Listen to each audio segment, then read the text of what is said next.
So you can think about it inside of your life. What can you do tomorrow morning when you wake up and you say, okay, I'm up. What can I do to serve? How can I be authentically me? So if you need to be highly emotional, then learn to meditate. If you have a mind that doesn't stop, then start journaling and writing. If you're super clean and organized, then redo something in your house and make it all that shiny. Or who can you go help down the street? And if it's fire, turn on the music and make us all contagious with your joy. You've got something to bring to us. What is it?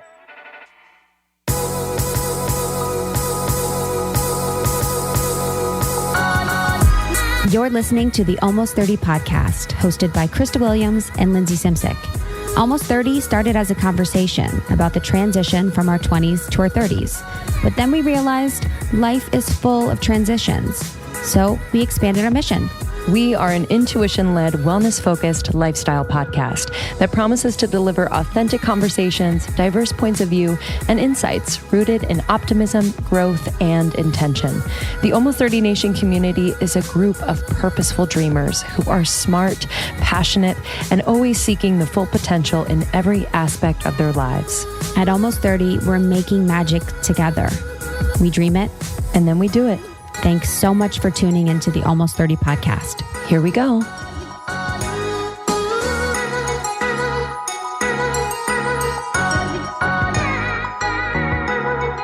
Hi, welcome to Almost 30 podcast. Hey, everyone. How are you? I'm in a room and tons of flies are landing on my face. It's literally driving me We're trying to insane. telepathically tell the flies to not land on us. They're disrespecting my wishes. Dude, why are flies the most annoying thing on the planet? So clingy. Guys, the fly landed on my forehead and it was the only time I caught it, but I didn't kill it on purpose. And it's now attacking me. She held her hand there and then gently tipped her head over, and then the fly just flew away again. It was like a spanking. It was a spanking for the fly. It was very Karate Kid moment I know. of you. We're so happy to have you. My name's Krista. And I'm Lindsay. And we're really looking forward to the episode this week. We are sending you love and positive vibes during this time, honestly. Yeah, it's a wild time. And I think this month is really, really intense, which actually we talk about in this episode with Debra Silverman. But yeah, I just, we're lucky in that what we do, we are able to connect with you all digitally and on Instagram and talk to you in our secret Facebook group. So we've really been able to hear how you're doing and what's happening. And, there are moments when we just feel all of the things and we really feel overwhelmed and possibly out of control. But then there are also moments where we feel inspired and actually this time of rest and space is actually what we needed. So I just want to relate to you all out there. If you're feeling a lot of different things as we move through this, I think that's okay. Mm-hmm. And I think now, we were talking about this morning in our live with Natalie Kuhn of the class. We did an Instagram live with her. She's so profound. And the note on boundaries, I think, is relevant during this time. And I think getting airtight about your boundaries and understanding any allowance of disturbance that you have in your world is really profound. And I think, we should be even more mindful of our boundaries than ever. Yes. Digitally, socially, within, your personal life at home. It's where am I allowing things to bother me that really aren't mine? Yeah. And I think if you take a moment personally, at least I did this the other day where I was I feel a leak. And your airtight comment actually makes complete sense. It's just when you feel a little bit of an energy leak or an emotional leak or just feeling not yourself. And I was able to pretty quickly identify the people and situations that were making me feel just a little leaky. Mm-hmm. One of those was being on my phone too much. Another one of those was on a daily basis talking to someone who would zap my energy and kind of put me into a fear spiral. And I really had to create a boundary. Yeah, it is. It's the two-way conversation of a boundary. And I think that's super smart. And it's interesting with energy leaks. I had a period where I really felt that. I felt like there was a hole in my aura almost. And realizing it's almost like the energy leak was more so my dependence on the energy received from that person, whether it was for them to make me feel chaotic or insecure or out of sorts. It's still looking for that energy exchange from that person. But it really, you really shouldn't, you don't need it. Mm-hmm. Definitely. So also happy Earth Day. Happy Earth Day, y'all. It's tomorrow, happy technically. Goddamn Earth Day tomorrow. But Earth is happy as hell. happy. Earth deserves this. I think we could all safely say Earth deserves this break. Earth deserves this break. Yeah. She deserves the calm. She deserves the slowing down. She deserves the air to be cleaner. And, of all things, it's been challenging as a species to experience what we are experiencing, but it's been really beautiful to see what's happening within nature. And I think a focus and an anchoring in on that is a great place to be mentally. Yeah. And to be honest, Earth has been suffering for far longer than we've been suffering. We're parasites of Earth. Honestly, we take the Giving Tree book is more relevant than ever. God damn. We should read that live on Instagram. I would love to. Because it's like we just take, and Earth just gives. Yeah. And it's like, oh man, we should just slow it down a little bit. I completely agree. I completely agree. And that's like, Debra talks about it a little today too, about just finding that perspective. Yes. That can really launch you into gratitude, into joy, into feeling, a little bit of hope during this time, which I think we can all feel. And I can imagine that many of you are in situations where actually feeling hope and expressing that might not be okay where you are and the people you're with. I think I've experienced that just in one-on-one conversations where if I express hope, they're like, are you kidding?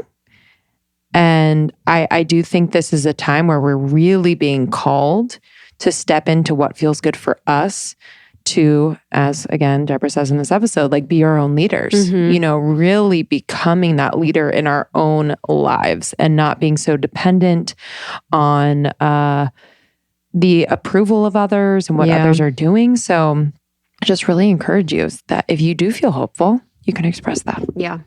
That was, a sentiment that Debra had within this episode that I wanted to note was for those that feel unhopeful and for those that feel like their energy doesn't matter or their hope doesn't matter or that they don't matter, to the collective, I think is so heartbreaking. And I do feel like when we continue to look outside of ourselves, we are reminded that we don't matter or we are told that we don't matter because there seems like there's so much chaos going on. But when you do take time maybe to do a news detox or a social media detox or, just step back from the illusion that we participate in so often, then we can really look inside ourselves and see how much we really do matter. But yeah, it was like, I just was reminded of that because I'm so out of that frequency, where it's, maybe it's egoic in feeling like I matter so much, but it's like, I just was reminded of that frequency. I was like, oh man, that's such a bummer. Like I would hate for someone to feel hopeless right now. Yes. Because I feel like I'm surrounded by such hope and the fly landed right on my microphone. He's like, ooh, this feels fun. Yeah, he's like, this is a good vibe. The fly is on my microphone, like about to be landed in my mouth. Landed in my lip gloss. Flies love Earth. I actually really quickly wanted to talk about freaking Tiger King on Earth Day. Totally. Okay, this is my sentiment on Tiger King. Why isn't the same reaction happening that happened with Blackfish related to killer whales as with this situation? Like, why isn't anyone seeing how grossly disturbing the trade of these endangered species and big cats like they saw with Blackfish so clearly? I don't understand why there isn't a movement that's being created or had around reducing the amount of animal trafficking of big cats. Yeah, I think what I'm seeing through like the Netflix lens is like that this particular series is like quote unquote, yeah, of course, entertaining for people. Of course.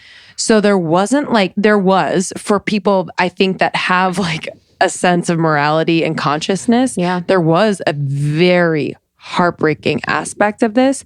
But I think a lot of people are like, oh my God, these guys are characters. So I don't know if the messaging was really moving people to be like, oh, Yeah. fuck no. Yeah. Yeah, and I think they probably had the footage to do that. You know, they Of probably, course. which you know, peace and love to the people that did it, because I think that was their original intention, was to expose it. But then this story got so insane, it's like you could not focus on what the hell was going on. But I just wanted to read a tweet that I found yesterday that I thought was pretty interesting. Oh, I saw that. As You it relates post. to like the social reaction to things. It's someone on Twitter said, "How do you sit through 7 episodes of men running animal abuse sex cults and come out most angry at the woman survivor that possibly got rid of her creepy ass predator husband she met on the side of a road at 19 when he was in his 40s? I have no doubt she's done awful stuff," talking about Carol Baskin, "running her park, but there's been multiple animal abuse sex cults you could all focus your attention on instead of a 20-year-old missing persons case." Oh, that part. Yeah. That part. Yeah. And it's not like I don't believe that she may be guilty or whatever, but I just was like, oh, wow. Like, because the men are entertaining and almost they're so characters, it's like, well, whatever, we know that they're trash. So we're just going to like assume that that's normal, that like Joe Exotic potentially led one of his husbands to kill himself because he was a meth addict and he was using meth as like a tool to keep him a prisoner at Yes. the park? Yes. Question mark? What? That part was the most heartbreaking. heartbreak. And the fact that they had it on video. Are you kidding me? That part was so heartbreaking. And yeah, I just felt like that for me was like and also the part about, you know, just seeing those cubs, man, like, oh man. Yeah. I mean, and I also think I would love, because I know Netflix listens to our show. Yeah, honestly. I would love almost like a follow-up doc series of like using what we learned through documenting what happens on these different, you know, wildlife rescues, very quotes, and what they're going to do about it and what initiatives that everyday people like us can become involved in or promote or support. Like it just didn't feel like supportive, to be honest. Yep. It was entertainment and that's fine. And that was the intention. But I need a follow-up and I want to know how we can really like make a difference in a big way because you're such a big fucking platform. 100%.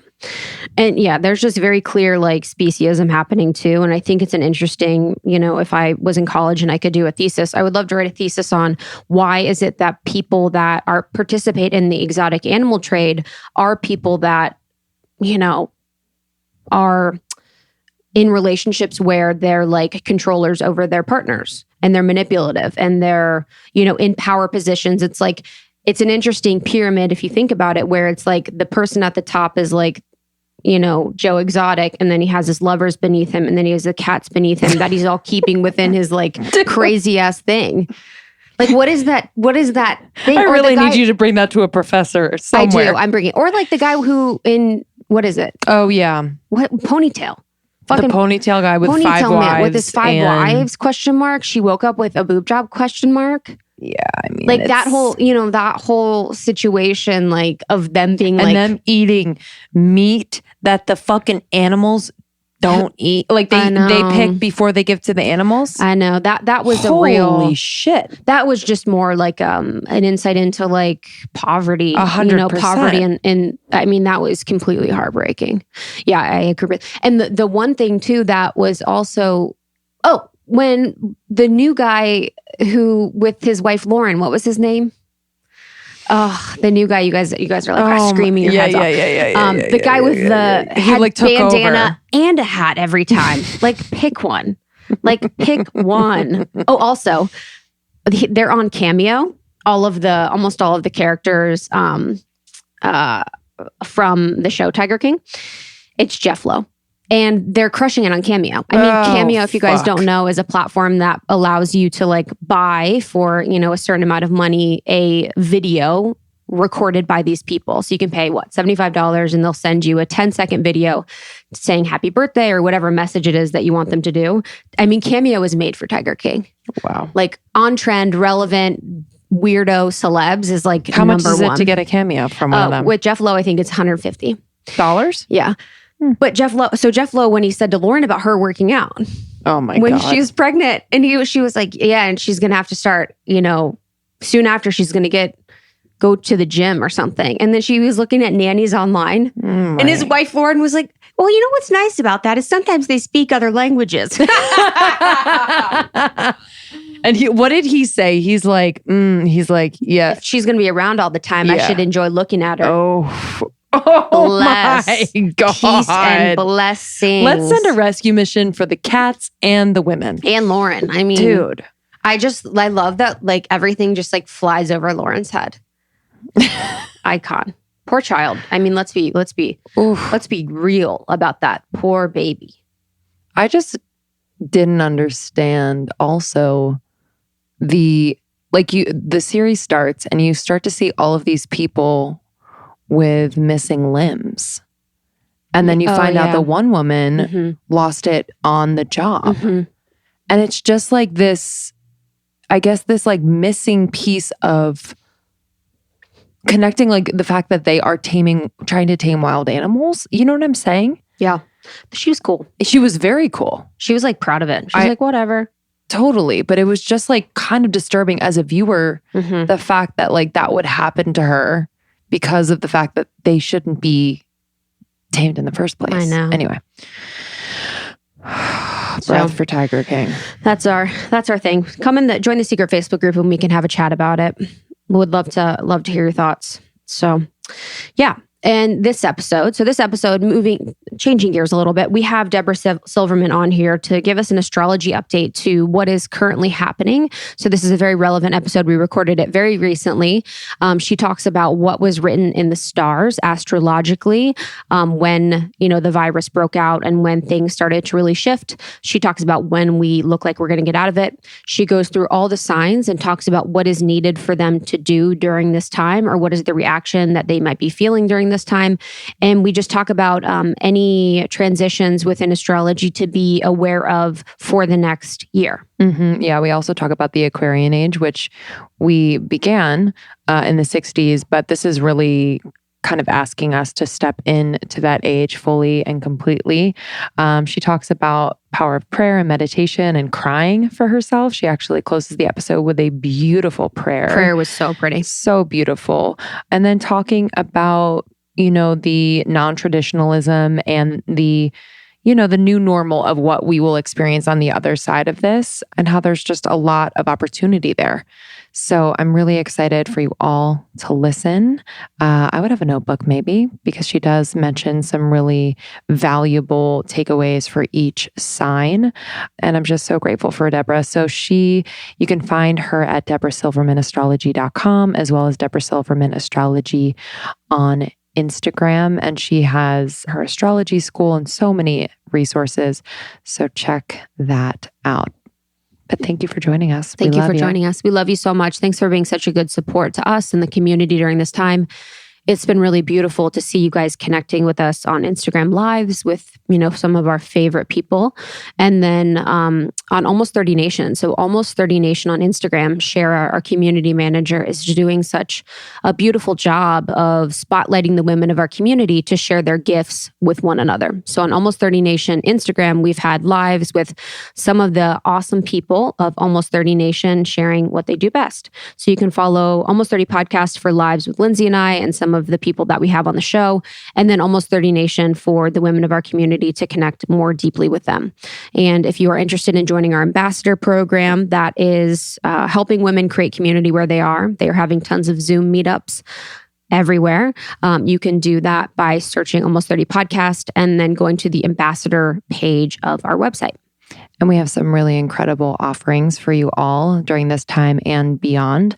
Krista and I just found that the tools that we had cultivated throughout the years were so useful during this time of chaos and unknown. And so we created a program. It's called Inner Peace. And we just wanted to share with you how we are able to cultivate inner peace on a daily basis, which really helps us cut through the chaos, find the purpose in every day, and just a greater life's purpose. And so we take you through meditations and journal prompts and affirmations, rituals. So we're really excited to share that with you. You can visit shopalmost30.com or just go to the almost30podcast.com website and click on shop. And we're really proud of it. Yeah, we created Inner Peace just because, for the past 3 years since starting the pod, and even 8 years ago when I first began my spiritual journey, I've cultivated tools through meeting some of the greatest in the world, just through Almost 30 and reading and studying. And all of these tools have helped me feel incredibly grounded and peaceful during this time. I knew that it would be a disservice if, Lindsay and I didn't share these with you so that you guys can cultivate your own sense of inner peace that you so deeply deserve. So that is Inner Peace. It is a program that we have on Teachable, and then you can also buy the PDF to do it on your own. And then we also are so excited to announce the New Paradigm Digital Workshop Series. So Lindsay and I know some amazing healers, practitioners, leaders, speakers, all of the things. And we wanted to support you during this time by bringing them to you during a workshop series happening on Saturdays over the next couple months. Mm-hmm. So we have amazing people like Natalie Miles, Natalia Benson, Nicole Lappin, Ryan Weiss, Peter Kelly. So you can visit our website for that schedule. But each of these workshops will be a couple hours. We're doing deep dives. So, we've already done workshops with Milana Snow and Jenna Zoe, and people have just been writing to us saying that the depth of the information and the experience within those 2.5 hours was really profound for them. They were able to really do some deep, focused work. So that's how we structure them. We really get right into it.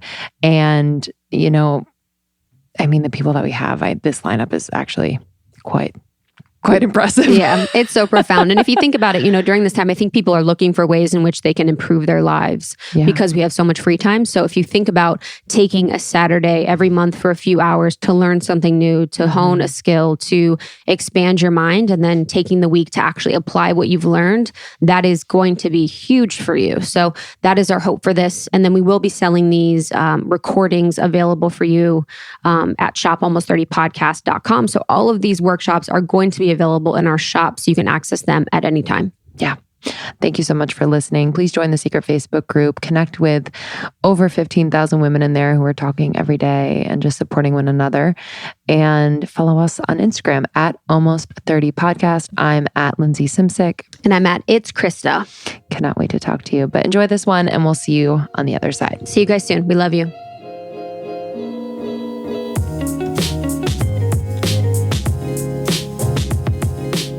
Yeah, I wanted to check in with you, how you're doing during this time.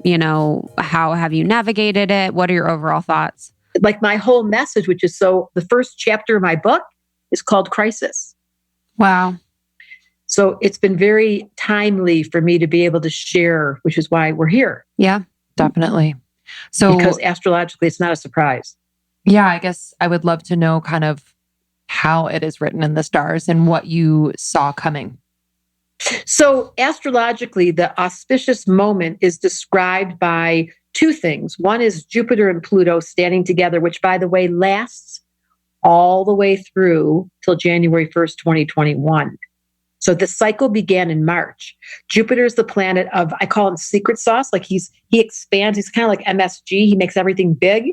And he's standing next to Pluto, the planet of make it or break it, destruction or creation, in the sign of Capricorn, the government. So all the governments around the planet have been challenged beyond measure, and this will continue for the next year. And it's demanding that we become our own leaders, because obviously the outer world is crushing in a name of seclusion and internal, but it gives an invitation. There's an invitation for all of us. Are we going to take some leadership? Then the other unusual occurrence that happens once every 30 years is Saturn entered Aquarius last month, which means Saturn's our life lessons. Saturn's called the old man of the zodiac. He's kind of grumpy. He's a little bit, it's Saturn return, what you guys talk about. It's the almost 30 dynamic.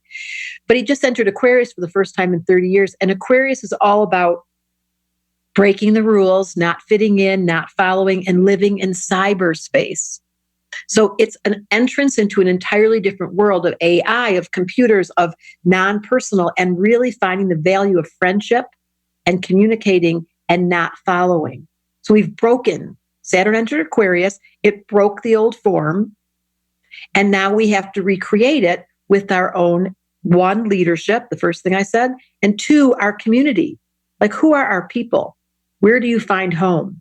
How do you do that? Is it online? Is it on Zoom? Is it, we really have to create an entirely different way of intimacy. And it's working. I went to a birthday party on Zoom. I know. I've been seeing those. They're so sweet. Yeah, they're so pourpowerful. I wish I invested in Zoom. And there's so Zoom. much. It's just, it's hysterical. True. I have $100 I want to invest. Will you take me? With the AI thing, the AI comment in Saturn, I also think about the 5G, about the rollout of 5G. Does that also correlate? So I hate to say it, I always feel like I'm the bringer of bad news, but I just tell the truth. October 31st in Wuhan, 11 million people had 5G. It began. They activated 5G in Wuhan. By a month later, this was the beginning of the virus. So yes, 5G is a culprit. And welcome to Aquarius. We're not going to step away. We have to realize that society is moving very quickly now into a fast speed of wanting to make things easier. But what is life saying right now? Slow down, stop, go back in. So I've been doing a lot of prayers, a lot of meditating. I cry a lot. I let myself cry. I've been very deliberate about saying to myself, Debra, you're so full of shit. Like, if you pretend for 1 minute this is okay, because some part of me, I'm with my family. I haven't done this. I was saying this to my kids, like, they're older and now they're all at home and I'm making dinner every night. I'm kind of like secretly thinking, oh, I remember this part of me. Oh, but then the other side is, that's lovely. But there's lots of people who,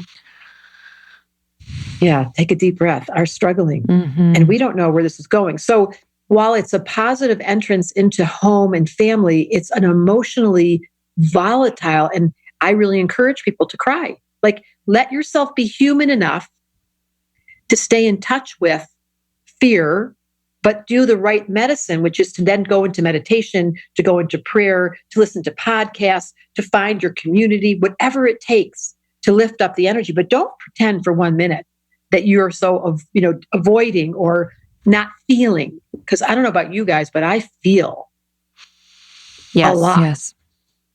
Yeah. And I kind of like it. I'm finding myself, as much as we're talking about AI and Saturn's in Aquarius, my human is as close to me as ever. I've never felt so vulnerable. And so, I walk outside and everyone's smiling.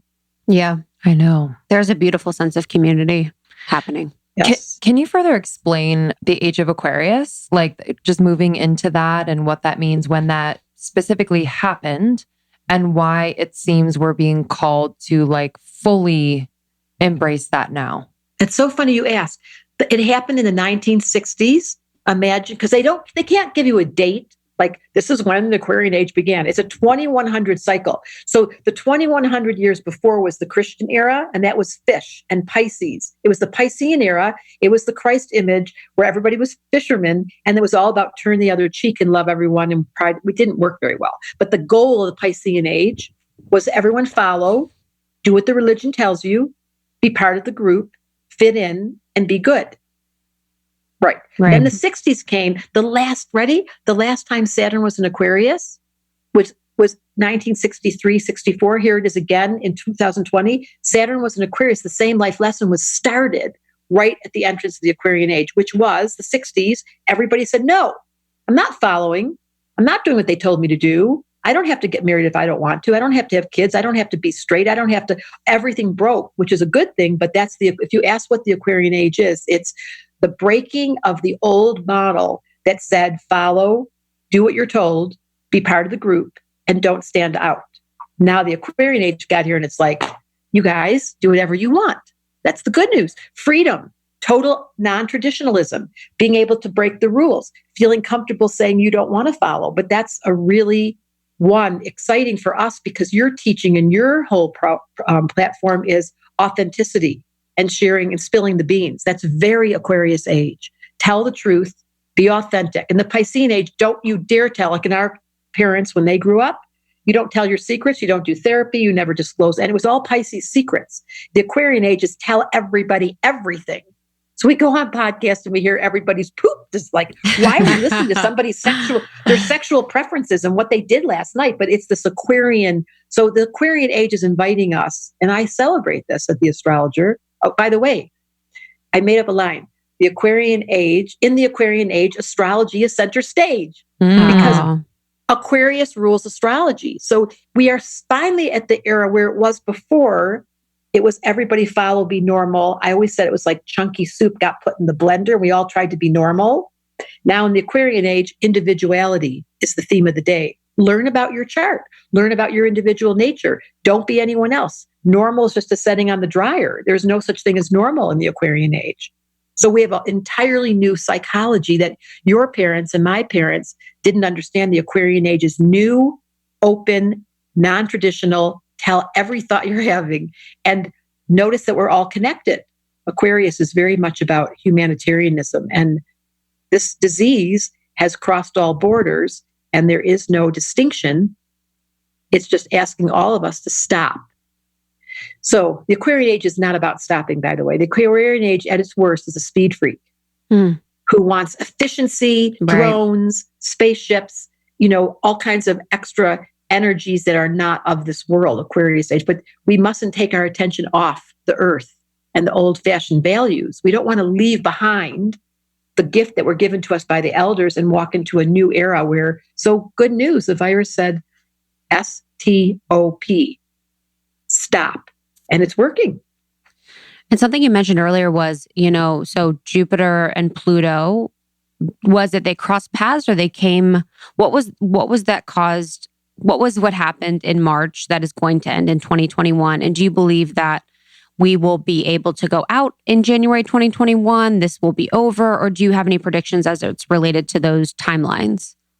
Great question. So Jupiter and Pluto are conjunct. That's the word. Got it. Mm-hmm. They're standing at the exact same degree. In fact, this week.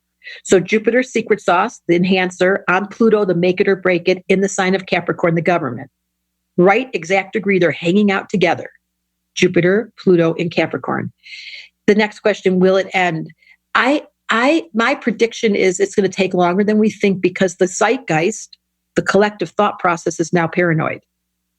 So we're never going to be able to look again at a concert without wondering who's a carrier. And because it's such an invisible factor, it's putting us into paranoia. Well, the good news is walk slowly, take off your shoes. I remember our interview we had earlier, I've always been a proponent, a supporter of slow it down, take off your shoes, feel the wind, drink the water, drink the wine, savor. This is the invitation because Aquarius at the downside is speed freak. Don't you realize, isn't it interesting how much we've slowed down? Like who makes dinner every night? Who does their house and cleans it? What are we going to do with our hair? It's true. I guess my question too, because this is affecting Capricorn, the government, what about structures? What about those who have a lot of Capricorn in their chart? Good question. So we have certified astrologers on my site that will answer this question. Where is it touching me personally? So for some people, it's going to be specifically about their career. It depends where Capricorn is in your chart. And that's a really particular question that requires some discernment. Mm-hmm. But yes, so I would say for Capricorns especially, they are rising up to leadership. Like anyone, Capricorn, Aries, Libra, or Cancers are all being hit by this unbelievable configuration. The degree certainly matters, but all of them are being touched. And they're all the leaders. Those are the leaders in the zodiac. Aries is the first sign of the zodiac. They stand up and they fight. Cancer's the mother. People don't realize how much the mother is a warrior energy. She gives birth. The next day she gets up and she cooks. Libra is the relationship. You can't make your relationship work if you don't take leadership. If you don't say to your partner, are we okay? Someone's got to say that. Is there something we have to clear? And Capricorn, of course, is the business person saying, we have got to manifest money and keep this world tight. So those four signs are the leaders in the zodiac. They're called cardinal signs, and they are being hit in this window. So good news is, are you being a leader? I'm thinking leadership is as simple as, what are you doing in your house? Like, are you taking care of the people in your house? Are you complaining? Are you getting caught in cyberspace and lost inside that black hole? Yeah. Did you clean? Who's taking responsibility to lift up the energy? And that's what I feel sometimes, like I'm like a little bit like Mr. Clean. Like I've got these like muscles and I got a bald head. And I'm like walking around the house going, who can I make sure the energy? And I think like I'm driving them a little crazy because I keep bringing them vitamins, but it doesn't matter. You do what you have to do to take on your leadership role. I noticed that they weren't taking the vitamins. Oh my God, Justin does that too. I find the vitamins hidden places. I'm like, that's not what they're for. We don't hide the vitamins. Like he'll put them underneath his tongue and spit them out, I bet.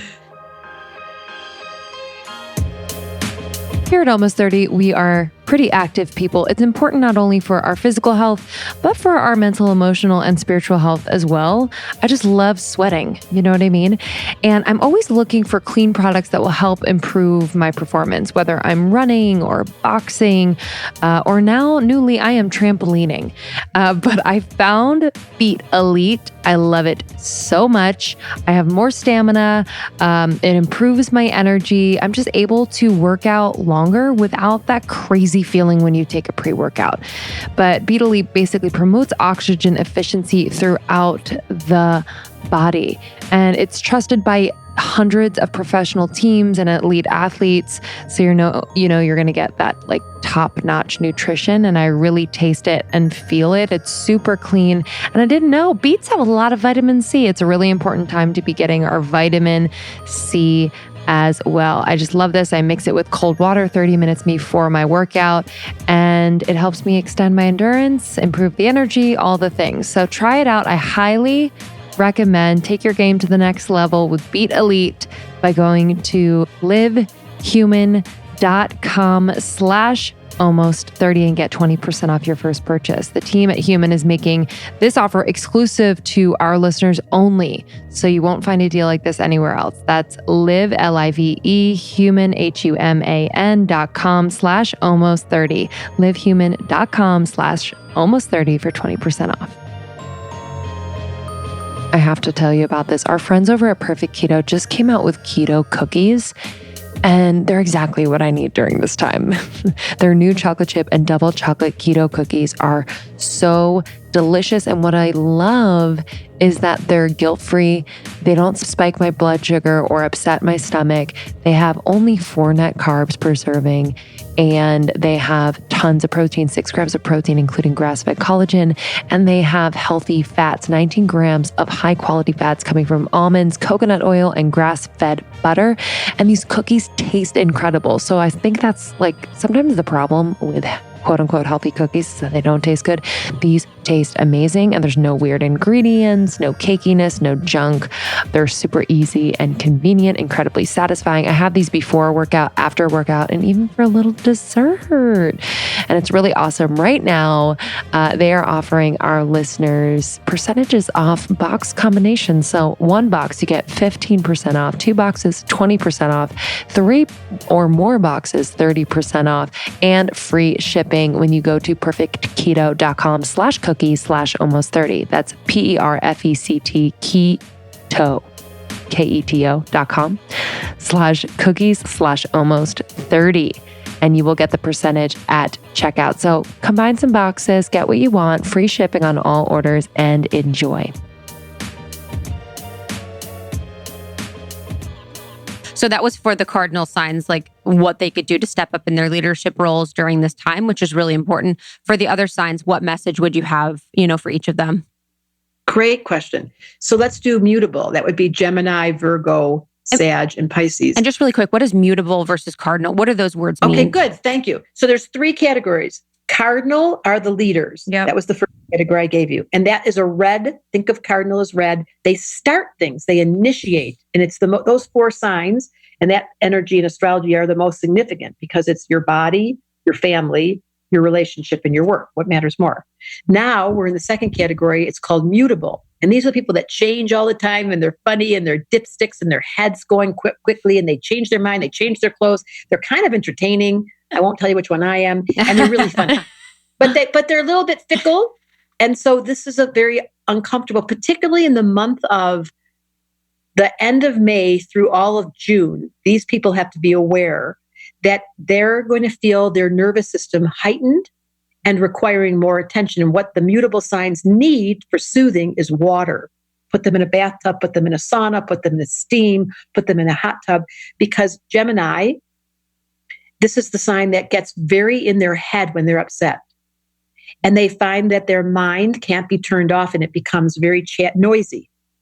And then the next one is, that would be Virgo. They are high-strung nervous system that finds the comfort in fixing everybody, giving them the vitamins. But if they don't take the vitamins, they get super hyper. And so you want to be able to say to Virgo, excuse me, during this uncomfortable time, particularly those couple of months, the end of May and through June, your job is to give yourself a break. Like consciously, Virgo, take a deep breath and realize that it's not important about picking at things. It's important about being in service, yes, but relax. And then we have Sagittarius. They're mutable. They change their mind. They change their outfits. They're outside playing. They have to have something to do. They're constantly having entertainment centers. They're lost in space. They eat too much. They drink too much. And at worst, during that moment, during the stress or crisis, they become very blunt and say things they didn't mean. Like, I don't like you. Well, that's not good to say to the person you just live next to and they're not leaving the house for the next 3 months. Keep your mouth, like start finding humor. The medicine for Sagittarius in that time of stress is humor. And the last is Pisces. And they get the most vulnerable more than any other sign because their imagination goes crazy. So they make up story. I call it MSU. It's a school that they went to making shit up. And they are the head president of MSU. So the danger of Pisces under stress is they scare themselves and they go to the worst scene scenario and then they don't want to talk about it, but you can see it on their face and then they go have a drink. So at their best, they meditate. The high road for mutable signs is to calm themselves in water, to slow things down into simple lists. They must have lists. All 4 of those signs need a list. And they have to be conscious and aware that they can scare themselves. They specialize in MSU, all 4 of those signs. And then the last category is fixed. This would be Taurus, Leo, Scorpio, and Aquarius. And they are... During this next era, particularly, I would start with Taurus. It's very scary for them. They are fixed. So think fixed, solid, like a tree. They're the ones that don't move. Like the mutable ones changing all the time. And the cardinal ones getting everything started, like follow me. And then the fixed ones like, no. They always go, no, I'm going to sit here, Taurus. I'm taking control of my situation. Do not push me. And don't you dare tell me what to do. All of them say that. So they have to become conscious like, oh, wow, I'm a control freak. I'm trying to hold on to all my stuff. And the Leo gets really pissy. They start getting feisty and they get angry for no reason. And it's really important. I want to say this, just like I said, it's important to cry. It's important when every day I bike ride and I go through those tunnels in this neighborhood and I scream so loud because I know I must let out my fire. I think the people probably think I'm a little scary, but I move real quick so they can't really figure out who I am. But I release the rah, and that's Leo. You got to have, whether it's working out or jumping up and down or making sure you put the music on, you got to figure it out. And then Scorpio, very careful Scorpio, to make sure you take a shower every day. Keep your energy clean. Don't get stuck in negativity. Don't start controlling people and telling them what to do, because when you do, you alienate them. Scorpios. Yeah, look at the smiles on the girl's face. So you know what the mantra for Scorpio is? I'm not in control. They don't believe this, but they have to say it out loud. I'm not in control. Do what you want. I wish you would turn that down. But you've got to be able to say out loud, like, I know I'm trying to control you. I'm not in control. Just make it your mantra. And Aquarius, this is actually an era where they feel most comfortable more than anyone else because they knew this was coming. They're the prophets and they're really good at saying no to the old reality. And they're kind of delighted that they can't play normal anymore and they never wanted to anyway. So this is probably, Aquarians are one of the signs that can find themselves more comfortable in this crisis than probably any other sign. Which is interesting because they're fixed. But they're fixed in their willingness to not bend about what you want. So that's like, I'm not doing what you told me to do. Right. They really hold. So there's a freedom for an Aquarian to say, I don't care if we can't go out because I don't want to anyways. Don't tell me what. So they kind of enjoy the resistance, Aquarius. Right. It's a different quality than most of us have because they like to rebel. They like to disagree. They like when things go wrong. I love that quality. So what are some of that's beautiful. Thank you. What are some of the transits over the next few months that we can be alert of and aware of? I'm going to say it softens. The world softens as the sun enters Gemini. So that would be the early, like May 22nd, 23rd, and then through the month of June. It's not as bad as it is right now. This particular moment, I don't know when we'll be airing this, but the month of April is a particularly difficult era. Why? Because the sun's in Aries. Remember I said those Capricorn planets were hanging out together, the conjunction of Jupiter and Pluto. Well, the Aries energy squares that. They don't get along. They're both cardinal. Aries wants to stand up and go, and Capricorn's like, control yourself. So there's an internal tension. This is this whole month, the energy. I mean, last year when I was looking at this chart of this time, and I think it's so interesting that in my book, the first chapter is called Crisis. I knew crisis was coming. I knew we needed something to wake us up. Nothing was going to slow us down. No one was going to stop flying. No one was going to stop eating out. No one was going to stop moving at the speed of light. No one was going to stop their to-do list. Nobody. So crisis came and slapped us. And I could see this coming, but the month of April is particularly difficult. May, it softens when the sun goes into Taurus. It will get a little softer. We won't be feeling the pressure. Although the very first few days of May, when Taurus begins, I want to say April 22nd to 26th, there is a unusual transit for Tauruses that's worth noticing, and they must do their best to be very slow. Permission during the month of April through May, when the sun is in Taurus, to take off your shoes, get outside, and use fresh air in nature to soothe you. And mantra has to be, I trust. That's a very unfamiliar word to Taurus. I trust that we're in this together. And I'd love to do a prayer with you before we're done. I trust that we're in this together. I trust that life is screaming to the Taurus people, slow down, all of us.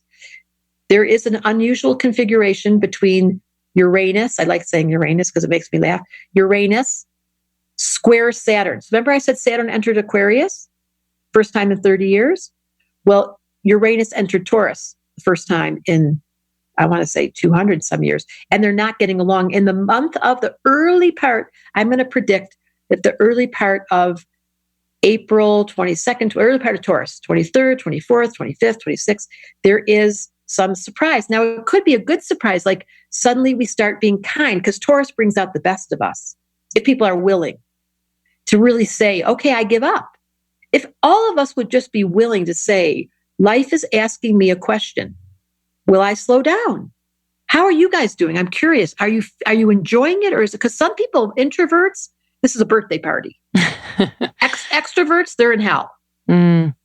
Yeah, it's been really interesting overall. I'll speak for myself. I've really been enjoying it.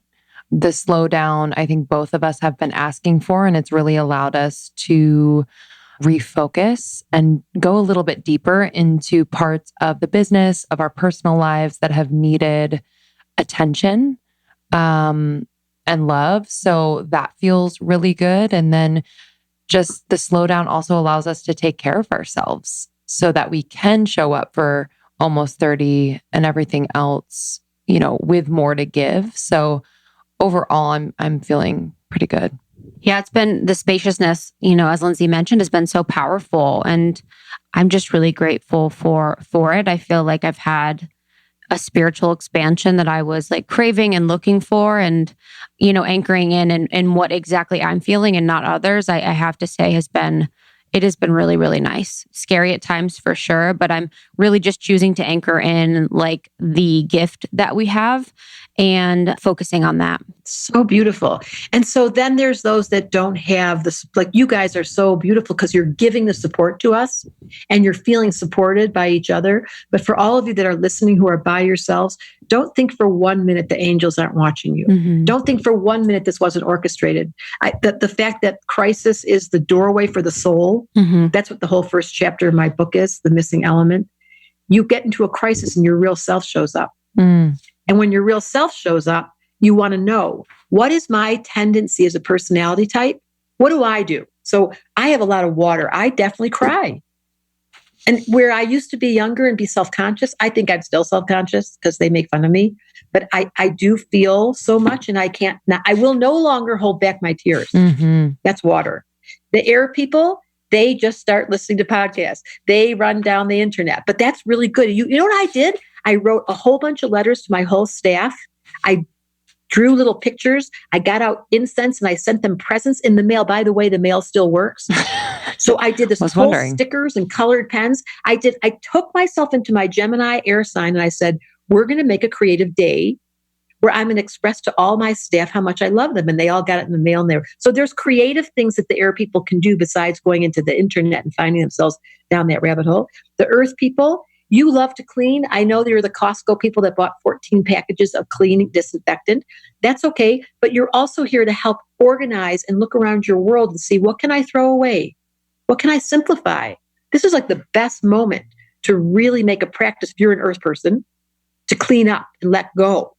And the fire people have got to leave the music on, for God's sake. You've got to get outside. Do not stay in the house. So this is the personality types, but I have watched all 4 of those show up for me. Like I promised myself I wouldn't complain when no one helped me do the dishes. Now, I did say something. Of course, I said something, and they did help.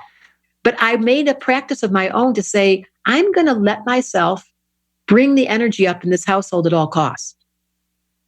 Love that. That's what I want everyone to do. Yeah. Can you all do that? Yeah. Yeah. I'd love to talk about maintaining relationships during this time and going deeper in relationships, whether romantic, family, friends.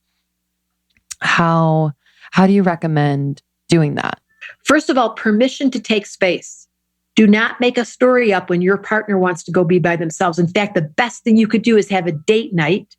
On Wednesday night, we just did this. Everyone's in their own room. Don't bug me. But during the times when we're working, I'm allowed to be alone. It's very important to access in this time your inner resource of being able to find your center. So partnerships, you're allowed. If you're continually bumping, then you just say it out loud. This is the best thing about the observer, which is all my work is. You realize, wow, I am feeling so bitchy. And I'm getting so irritated by you. And by the way, you should have shaved 2 days ago. Now that's not healthy. That's just me being judgmental. So what I do is I turn on my observer and I go, uh-oh. And then I take a break and I say this is what I've been doing. I say to myself, I'm so glad he's here. I take myself back to basics in a very simple way. And I've realized how important it is to be grateful. So have a date night, let yourself have alone space, really important. Permission, and then track your own internal dialogue and journal. What a great doorway right now to start writing and detoxing, or read it, or call your girlfriend and complain, and then realize, you know what, I wouldn't want to be without him, even though he smells funny right now. Chewing really loud. I love that. That's beautiful. I was talking to our coach, and they were talking a lot about around September, so September 11th, 2001, when, the Twin Towers went down, there was something going on astrologically that is now also going to happen this year. Is that true? I know that September astrologically is really uncomfortable. I'd have to go look that up. So it would be, I don't have the direct answer. However, it is not a surprise to me. I want to think about what that was in September 2001. I have to go look. Yeah. So I'm going to make up stories. I'm not doing MSU in front of you. No. Yep. I love that. I love the honesty. That's called the observer, kicked in, guilt-free card. There'll be no making shit up. So, but do you see this year? I'm going to say to you, all of 2020, while Pluto, and you can just read about it, Jupiter and Pluto hanging together for this entire year, they shift and it leaves as early as just about Christmas, before Christmas. The overriding value is going to be consistently a discomfort. That I can't take it away. What happens in discomfort? Some people rise to the occasion and get more comfortable and more leader and more powerful and more present. Some people feel clearer than they've ever felt. So if you're someone, and this is very important in the name of crisis, what happens to you? Like you know, this is the gift about astrology. You know your personality type. You probably can't put words to it, which is why I love using the book, just the elements. You know whether you're a retreater and you need quiet time, water, whether you need to talk and you've got to find someone to actually get on the phone with or you get crazy air, whether you really have this need to clean and it makes you neurotic if things aren't in order, you've got to do that. No one else has to do it. You do it. Stop telling everyone what to do. Or whether you've got to turn on the music and get outside or you're going to lose your mind.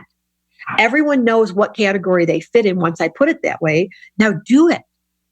That's the Capricorn energy for this whole year. It's not going away for the whole year. You are being asked to pick up your big girl pants and step into your leadership. This is, the angels are watching and your soul is watching, and it's going to see what you're made out of. So think of this as a boot camp this whole year. It's like you've got to make a commitment to yourself to say, I wake up in the morning and I say, who can I serve today? This is my favorite line of my whole life.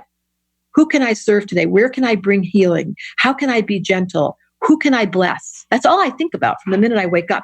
If you all did that with Capricorn, if that's the right use of Pluto and Jupiter, I'm going to put secret sauce on the planet of make it or break it in government, and I'm taking it upon myself to change the energy. The world changes when you make that leadership posture yours. It's really true. But what is true is we're lazy. And this is not a time to be lazy. And it's very tempting. Slow for most people means indulging. Slow for me means enjoying. So take it out of indulgence of staying too long in your bedroom and staying too long inside and not eating well to saying, I'm going to wake up after I hear this podcast and I'm going to step the game up. I'm going to increase my Capricorn voltage. And yes, astrologically, this does not go away. Once Jupiter enters Aquarius, bye-bye, and it leaves Pluto alone, yikes, we will feel a relief. But I don't want to be the pretend game. It's true. We are in an awkward, especially the month of April. So this is it. It's at the peak and you can feel it. I don't know about you guys, but my emotional body, when I get scared and vulnerable, what I do is I breathe. I take deep breaths consciously.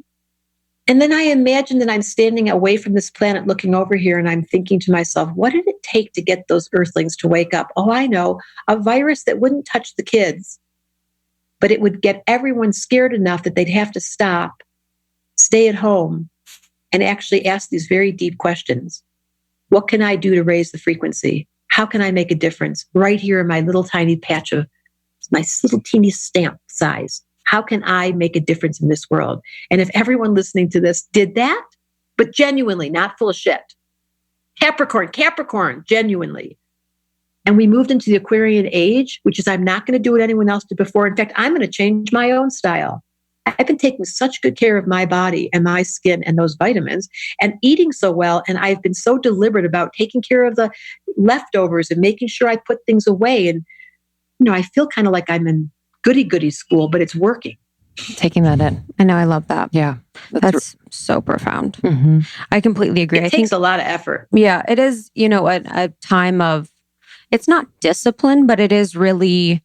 It is. Yeah. Mm-hmm. That's Capricorn. Like you just nailed it. Yeah. It feels like that. And I feel like, when people are left to their own devices by being alone, by having certain structures in their day, like a commute or like going into the office removed from them, it's really like those who are disciplined will succeed and find this time to be valuable, and those that are not will not. But not being disciplined also too could be like a lack of alignment to what they're doing, and they're not living authentically, so they are uninspired, so they are not feeling motivated to have discipline. So I think the lack of discipline in itself is a message for people to think about.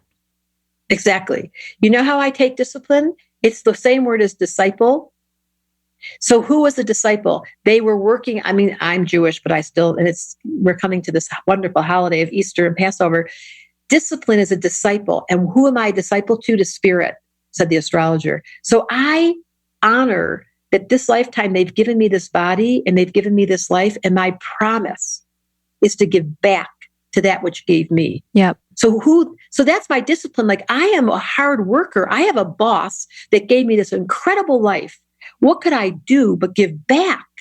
Now that's a radical thought. What can you do to that which created? Your real boss is not what you're doing at work. Your real boss is the overshadowing oversoul who's looking at you going, I wonder how she did that lifetime.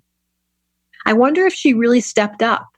I wonder if she really took care of herself, first of all. And did she actually open her heart? I mean, these are so like basic, elementary, but I'm telling you, my discipline, and people tell me I'm so disciplined. I think half of my success this life I have 40 women working in a company, and it's because I can't wait to go to work. To think that I can teach people astrology and remind them how to be in love with themselves and be their weird, quirky self. Okay, I'm up. So you can think about it inside of your life. What can you do tomorrow morning when you wake up and you say, okay, I'm up? What can I do to serve? How can I be authentically me? So if you need to be highly emotional, then learn to meditate. If you have a mind that doesn't stop, then start journaling and writing. If you're super clean and organized, then redo something in your house and make it all that shiny. Or who can you go help down the street? And if it's fire, turn on the music and make us all contagious with your joy. You've got something to bring to us. What is it? And that's the answer. That's what my book is all about. Like, you figure out what your gift is, and we're desperate. We need you now more than ever. I want to cry. I get scared to think that we're going to get taken out by lethargy or by despondency or feeling sad or thinking that it doesn't really matter what you do. Are you kidding me? Or even by comparison too, like your point to just like loving yourself for who you are. I just think like we've become, I say the collective we, and it's generalizing, but we've become so obsessed with becoming more like that person or doing it like they did. So I'm excited for this time, this Aquarian age where we can like pave the new way and feel the energy there rather than fear. You know what I mean? Like, I'm inspired to think, oh, we could do this differently in a whole other way. We don't have to look at the blueprint that was, set for us before. I feel like most of the messages I'm getting lately are, what are you wearing that's comfy? On Instagram, because everyone's chilling at home, doing their thing, getting work done, but wanting to be really comfortable. And I totally relate. I have a brand for you. Vuori is incredible. So they are made in California, and they're really like an effortless transitional brand, meaning I can wear this for a workout, or I can wear it comfies, or I can wear it to run my errands. This is like activewear without boundaries, and it's made really, really well, which I care about now. I'm an adult and I care about this. I love their joggers. They're so soft. Their performance joggers are so soft. I wear them everywhere. They also have shorts and leggings and pants and tops and bras. They also have menswear that my boyfriend absolutely loves. He loves them because the shorts stretch in all directions, which guys really care about apparently. But anyway, we have our discount, of course, happy to give you. It is vuoriclothing.com/almost30, and you'll get 20% off your first purchase. So that's vuoriclothing.com/almost30, and you'll get 20% off your first purchase. You know what is so nice to have on hand right now? Birch Benders. You've heard me talk about it in my Instagram stories. Birch Benders pancake and waffle mixes are my favorite. It is a staple in my everyday routine. I have them for breakfast or I have them for dessert. They're delicious, made with clean ingredients, and they feature a variety of different mixes for gluten-free, grain-free, vegan, and just classic fluffy pancakes. And I love the banana paleo. Those are my go-to. And what is awesome is that you just add water and there you go. You've got some pancakes or waffles. It is that simple. Check out the Birch Benders website, birchbenders.com. It is delivered straight to your door. It's available online, which is awesome during this time.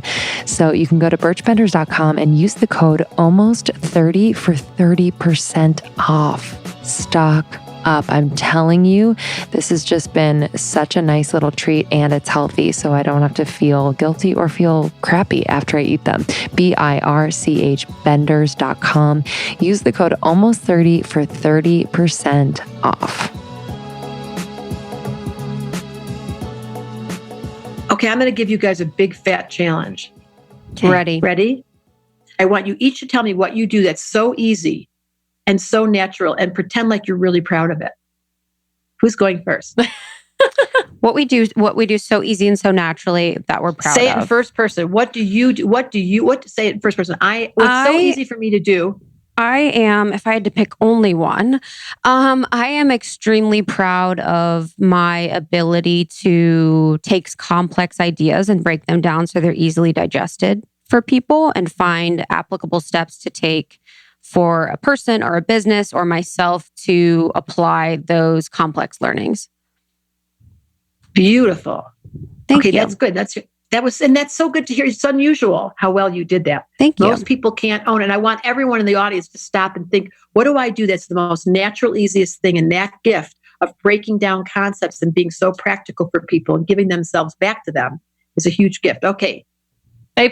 And I think so too, just on that note, I think people can kind of think through their Rolodex of kind compliments and sentiments that they've heard from people that they love and care for and apply those to themselves. That's truth that was mirrored back to them. So I think that's a really helpful tool for people to think about if they're blanking on what, is their gift that they bring to the world. Mm-hmm. It's true. Exactly right. I'm proud that I can share my gifts without worrying about what the product of it is. So just creating freely and actually finding that people are affected by the fact that I'm creating freely rather than what I create. So there's just a generosity or a free flow. You've got a free flow of creativity that just comes off you. Yeah.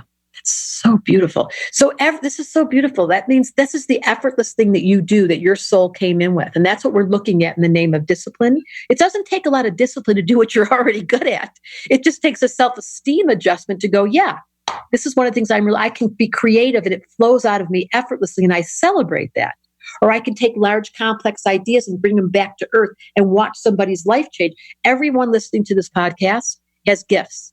And this is the time to mine them, to bring them up and cultivate them and change the narrative during this window of slowing it down to what do I do that's so simple and so basic and so beautiful.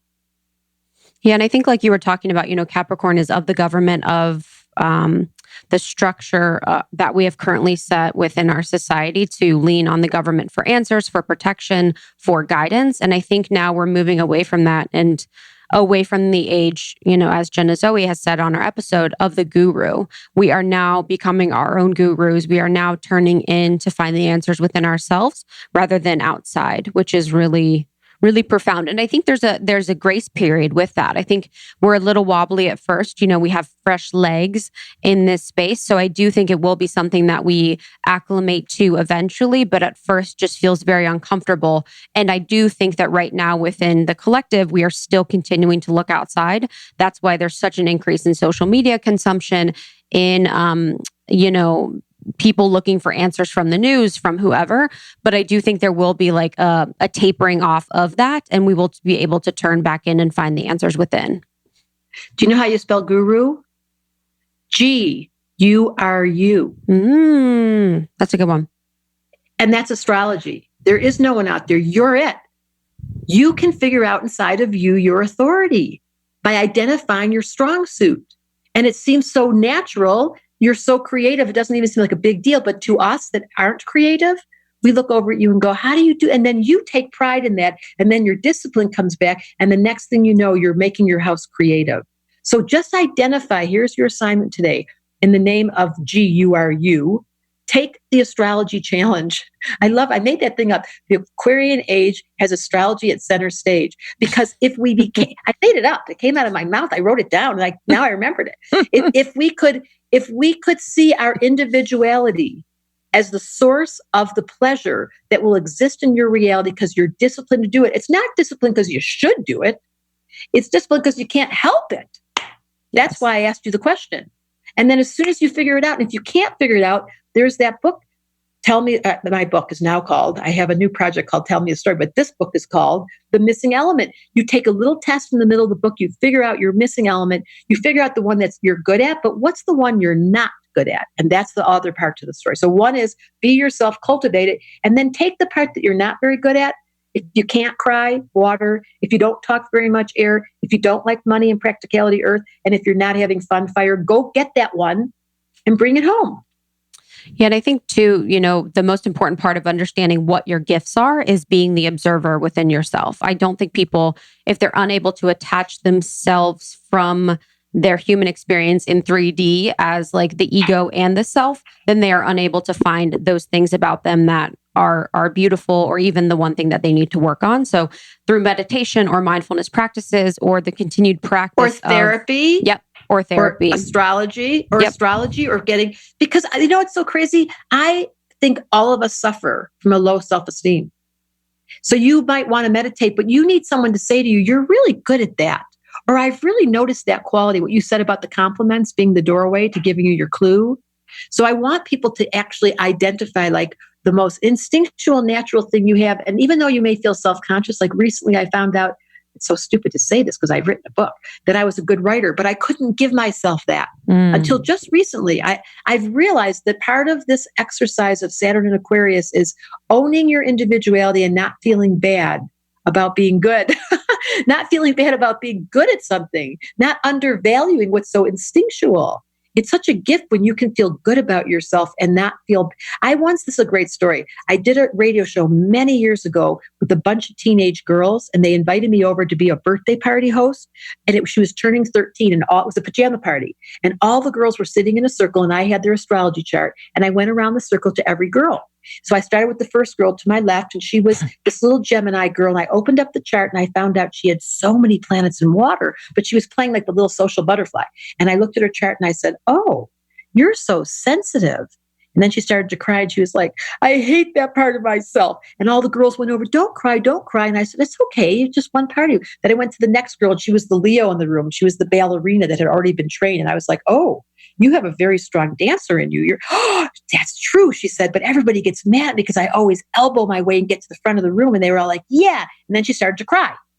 "I hate that part of myself. Why do?" And when we finished the circle, every single girl cried about the part of themselves that was instinctual. That's 13. Except the one little, 13, man, literally. It's definitely horrible. But all of us, that's when I realized that day when I left, like everyone hates the part of themselves that's the most instinctual, natural part. And as you get older, you make it a gift. So I'm asking all of you to identify the part of you and then celebrate it and see if your healthy soul can look over at yourself and say, as you called it, the observer, and say, "Yeah, now that you mentioned, I'm really good at cleaning." I mean, it seems like a stupid trait, but boy, people around this house really are thankful. Mm-hmm. Yeah. Yes. Beautiful. Yes. I want to do the prayer. I know. I would love to. I would love to end with the prayer. Yeah. Perfect timing. Okay. So I always ask people to just sit up straighter, pretend that you're a yogi or pretend you're a little meditator, and take a couple deep breaths in your own rhythm. Conscious breathing is what the yogis use to bring them into the moment. And then I like to imagine that I'm opening up the very top of my head and letting there be a vessel or a fluid energy, because everyone in this world is being animated by that big light energy coming down through the top of your head, whether you can see it or you believe it. So take a deep breath in and breathe that light right down the top of your head. See the light streaming down your spine, your vertebrae, all the way down your tailbone into the earth, as though you were a conduit from the top of your head to your tailbone and to the center of the earth. Okay, so letting ourselves be grounded and centered in this moment. Let's begin with water. May we all know the sensitivity of our heart. May we feel the connectedness of the water across this planet. And in that place is the fear, this feeling of scared, and we offer clean water right now. Let the waters in your heart,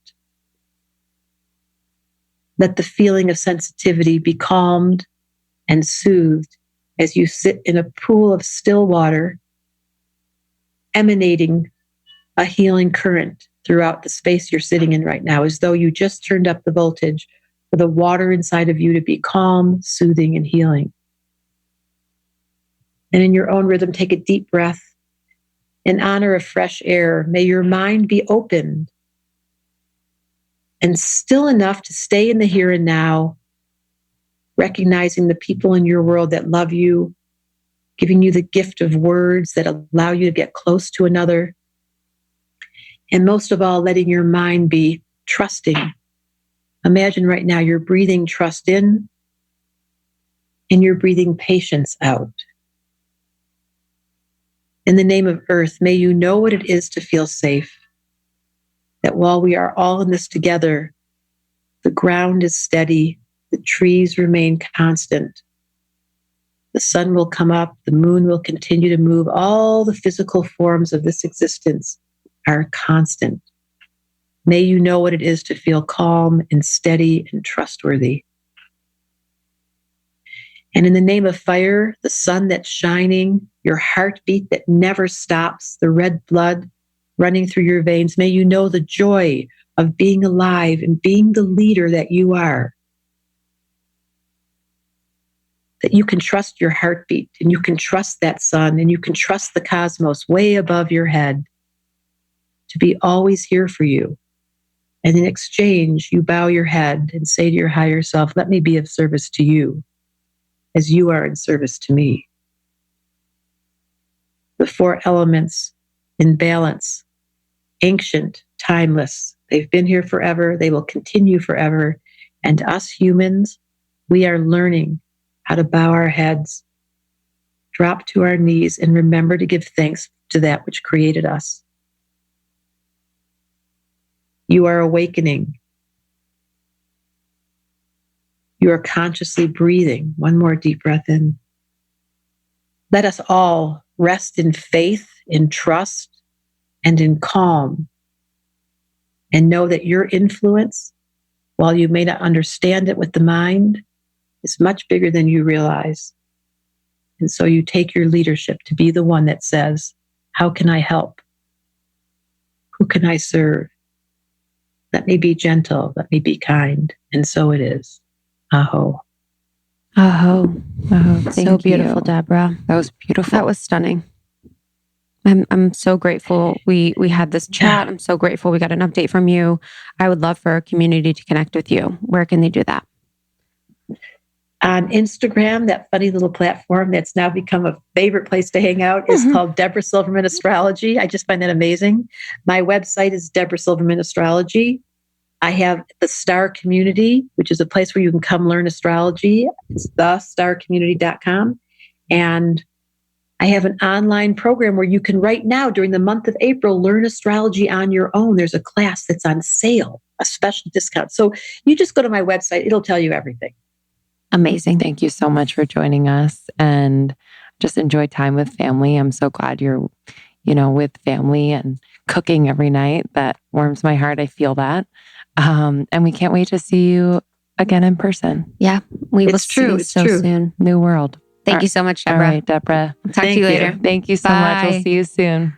Bye. Thank you so much, Debra. You're the best. You can find out more about Debra, her astrology school, at debrasilvermanastrology.com. Yes, and I just wanted to read a kind note that we got after the workshop that we did with Milana Snow that is available now on our Shop Almost 30 podcast website. And this says, thank you so much for letting me join. I loved it so much. I haven't been in touch with my inner child for years. I feel like I'm at an inflection point where I need to make big decisions about my relationship, career, etc. And today I realized that my inner child needs to be the decision maker and that I need to ask what's best for her. 2, I am going to wholly commit to doing what will make her happy regardless of how hard it is because of that suppression. I just wanted to share with you because I felt such a connection during the workshop. Hopefully you have a beautiful rest of your weekend. Sending so much love. Oh, such a beautiful note, and that really is the goal for you guys to learn what it is that your soul needs to learn during that time. So all of the workshops are going to be happening over the next couple months. You can buy the ones that we've already had with Milana Snow and Jenna Zoe right now in our shop. yeah. Thank you all for listening. As always, subscribe on Apple Podcasts. That really helps us. And if you are called to leave a review, we read every single one of them. So thank you. Yeah, thank you in you. advance. We will see you on the next one. Happy Earth Day. And till next time. Till next time. We love you guys. Truly. See you soon.